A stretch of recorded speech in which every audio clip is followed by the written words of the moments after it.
రమాదేవికి కాలు చెయ్యి పడిపోలేదని చామ్‌కి డౌట్ వస్తుంది. అయితే కన్ఫర్మ్ చేసుకునేకి ఒక ప్లాన్ చేస్తుంది.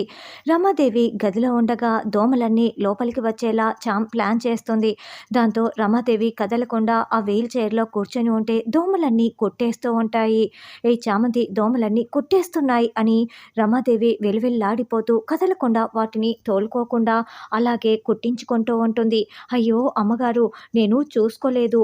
డోరు తెరిచి ఉంచటం వల్ల దోమలన్నీ లోపలికి వచ్చాయి. మీరు ఇక్కడే ఉండండి. నేను వెళ్ళి దోమల మందు తీసుకువస్తాను" అని చామంతి బయటికి వస్తుంది.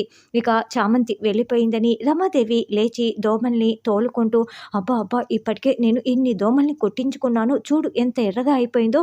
ఇష్యూ ఇష్యూ" అని తోలుకుంటూ ఉంటుంది. అప్పుడే చామంతి మళ్ళీ డోర్‌ని కాస్త ఓపెన్ చేసి ఇదంతా చూస్తూ ఉంటుంది. అయితే నేను డౌట్ పడింది నిజమేనన్నమాట. అమ్మగారికి కాలు చెయ్యి పడిపోలేదు. ప్రేమ్ బాబు సమ్మిట్‌కి వెళ్ళకుండా ఉండటం కోసమే అమ్మగారు ఇలా చేస్తున్నారు.